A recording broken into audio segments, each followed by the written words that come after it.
रतलाम और उज्जैन में एनआईए की कार्रवाई से जुड़ी खबर आपको बता दें। सूफा के आतंकियों की तलाश में दबिश दी गई। उज्जैन में 2 संदिग्ध पकड़े गए हैं, इस तरह की खबर है।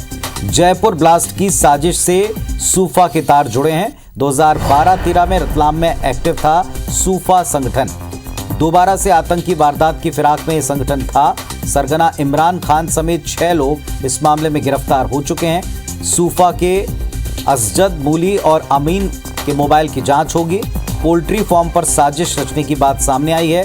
40 से ज्यादा लोगों से पुलिस इस मामले में पूछताछ कर चुकी है।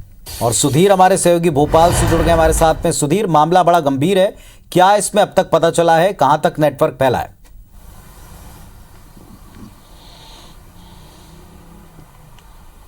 देखिए पुनीत, बिल्कुल बात करें तो 30 मार्च को जयपुर में निम्बाहाड़ा जो पुलिस थी उसने कार से विस्फोटक सामग्री बरामद की थी और इसमें तकरीबन 12 किलो जो विस्फोटक सामग्री थी। उसके साथ में रतलाम के 3 जो निवासी थे उनमें अल्तमस, सैफुल्ला और सैफू और जुबेर, इन 3 लोगों को हिरासत में लिया गया था। और उसके बाद से लगातार इस पूरे मामले पर न केवल राजस्थान पुलिस बल्कि एनआईए की निगाह बनी हुई थी और एनआईए ने अपने स्तर पर इस पूरे मामले पर जांच शुरू की है। आज जो खबर सामने निकल कर आई है उसमें रतलाम और उज्जैन के अंदर एनआईए की टीम ने दबिश दी है। हालांकि आधिकारिक तौर पर पुलिस के अधिकारियों ने अभी तक इस पूरे मामले पर पुष्टि नहीं की है, पर लेकिन जो पुख्ता सूत्रों के हवाले से खबर निकलकर सामने आई है उसमें रतलाम के अंदर एनआईए की टीम मौजूद है और उज्जैन के अंदर भी 2 लोगों से पूछताछ जो है एनआईए के द्वारा की गई है।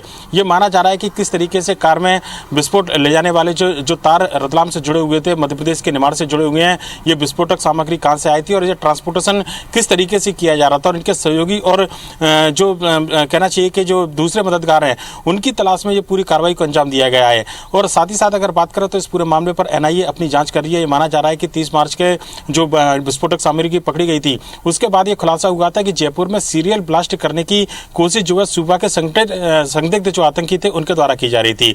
2012 में जब मध्य प्रदेश के अंदर सिमी के नेटवर्क का खात्मा हुआ था उस समय पीएफआई और सूपा ने अपनी जड़ें जमाना शुरू की थी। हालांकि मध्य प्रदेश के अंदर लंबे समय तक सूपा संगठन पूरी तरीके से शांत था, पर लेकिन एक बार फिर से जयपुर के अंदर जिस तरीके से विस्फोटक सामग्री के साथ में जो लोग हिरासत में लिए गए और उनके तार सूपा संगठन से निकल कर आए हैं, उससे अनुमान लगाया जा सकता है कि एक बार फिर से देश के अंदर आतंकी गतिविधियों में साजिश रहने की या आतंकी गतिविधियों को अंजाम देने की कोशिश जो है इस संगठन के द्वारा की जा रही थी। लिहाजा आज की जो कार्रवाई की अब तक खबर सामने निकल कर आई है उसमें एनआईए की टीम रतलाम और उज्जैन के अंदर पूछताछ कर रही है। 2 लोगों से पूछताछ उज्जैन में की जा चुकी है।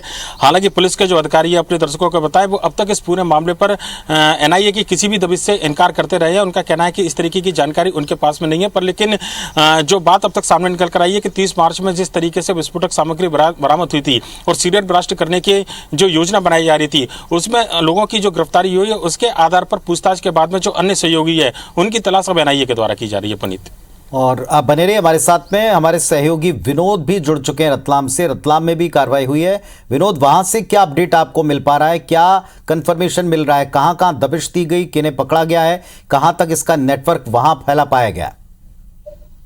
जी, रतलाम में अभी सूत्रों के हवाले से जो खबर निकल के सामने आ रही है उसमें ये निकला गया है कि जो सूफा संगठन के जो आतंकी सक्रिय हुए हैं, जिनके जो फरार चल रहे हैं, उनकी कुछ संपत्तियों पर छापेमार कार्रवाई होना बताया जा रहा है और साथ ही ये बताया जा रहा है उनकी संपत्तियों की जांच भी की जा रही है, जिसके आधार पर ये देखा जाएगा कि आने वाले समय में उनको कैसे उनकी संपत्ति को कुर्क किया जाए और कुर्क होने के बाद में साथ ही उनके न्यायालय के साथ में उनको संज्ञान में लेके और उनकी संपत्ति को कुर्क किया जाए। जी चलिए, तो रतलाम से जिस तरीके के इनपुट्स मिले हैं इसके बाद में कुछ और शहरों तक सुधीर क्या इसके तार फैल सकते हैं, क्या कुछ और जगहों पर जांच की जा सकती है? क्योंकि दर्जन भर जो जानकारियां मिल रही हैं, अलग अलग टीम से इसकी इन्वेस्टिगेशन कर रही हैं।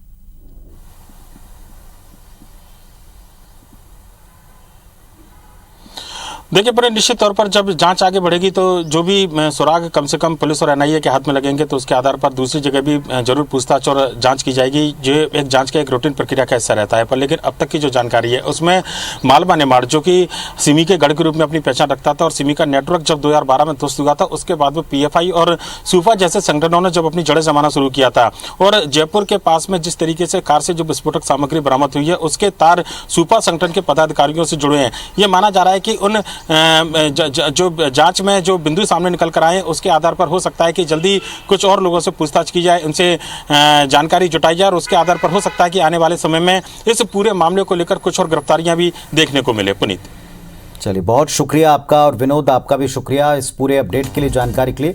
तो जैसे हमारे सहयोगी हमको बता रहे हैं कि इन तमाम जानकारियों के आधार के ऊपर एनआईए और पुलिस की टीम मिलकर इन्वेस्टिगेट कर रही है। 2 संदिग्ध पकड़े गए हैं। हालांकि खुलकर अभी इस पूरे मामले में कोई खुलासा नहीं किया गया, लेकिन क्या सूफा के और सदस्य प्रदेश में कहीं हैं, उनकी संपत्तियां कहां हैं, उन सब पर एक साथ एक्शन किया जाएगा। बड़े खुलासे और कार्रवाई का दायरा फैलने की भी उम्मीद है।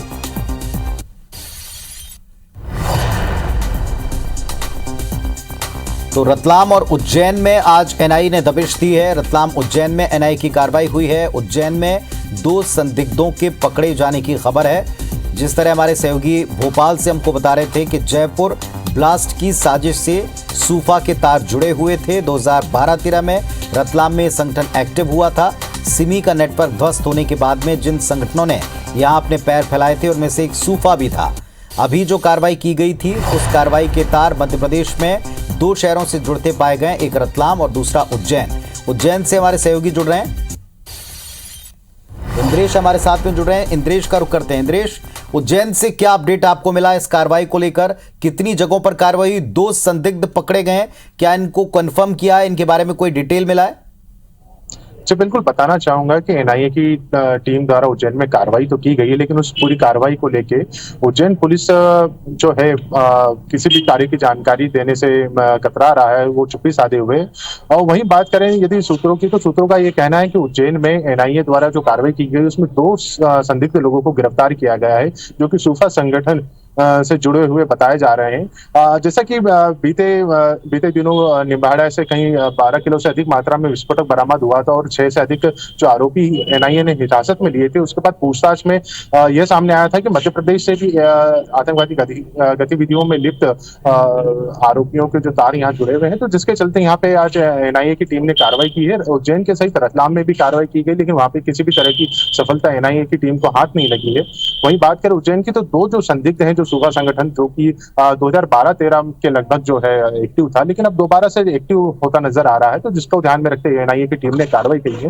वहीं पूरे मामले को लेकर उज्जैन पुलिस तो मना कर रही, किसी तरह की कोई कार्रवाई नहीं हुई है, लेकिन सूत्रों का यह कहना है कि इस तरह की कार्रवाई हुई है और 2 संदिग्धों को हिरासत में लिया गया है और उनसे पूछताछ की जा रही है। चलिए, आप नजर रखिएगा, आपसे भी हम अपडेट लेंगे। तो हमारे तीनों सहयोगी ने बताया कि अभी कुछ भी पुलिस कंफर्म नहीं कर रही। शुक्रिया फिलहाल आपका इस पूरे अपडेट के लिए, पूरी जानकारी के लिए। तो पूरी तरह से एनआईए की कार्रवाई के बारे में डिटेल पुलिस स्पष्ट नहीं कर रही है, लेकिन कार्रवाई हुई है। जयपुर ब्लास्ट की साजिश से जुड़े संगठन की कुछ तार जो उज्जैन में और उज्जैन में उनकी संपत्तियां हैं या रतलाम में जो संपत्तियां हैं, उन पर भी आगे एक्शन जारी रह सकता है।